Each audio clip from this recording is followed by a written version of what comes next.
Começamos com o estudo das variáveis. Nós vamos ter 3 informações sobre um sistema gasoso.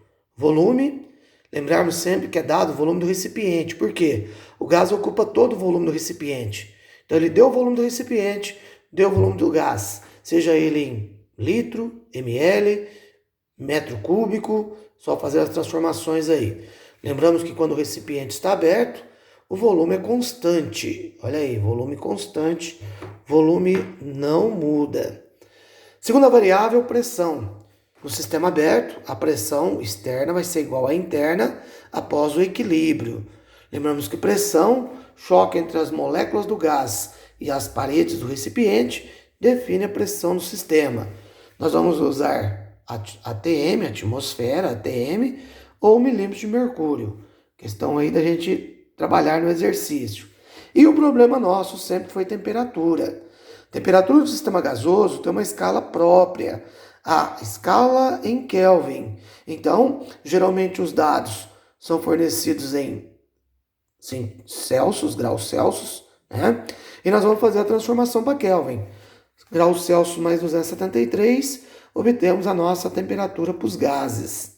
Feito isto, estudando as 3 variáveis, volume, pressão, temperatura, vamos fazer as nossas transformações gasosas. A primeira lei de Boyle-Mariotti, em que a temperatura é constante, a pressão é inversamente proporcional ao volume. Aumentar a pressão significa diminuir o volume. Diminuir a pressão aumenta o volume. Isotérmica. Segunda lei da isobárica, né? Pressão constante. O volume é diretamente proporcional à temperatura absoluta. Então, não se esqueça, temperatura em Kelvin. Aumentar a temperatura significa aumentar o volume do sistema gasoso. Terceira lei, também dada tanto a isobárica quanto a isocórica por Charles e Gay-Lussac, o volume constante, a pressão é diretamente proporcional à temperatura absoluta. Então, nós temos para primeira lei, inversamente proporcional, as próximas duas diretamente proporcionais às variáveis. Disto, nós conseguimos, então, a nossa equação geral dos gases, o que para muitos chamou de Pivot-Povetto. Nós temos a situação inicial, pressão, volume e temperatura inicial. Lembramos que na transformação, a massa é constante. E nós vamos ter a situação final, do chamado Pivot-Povetto.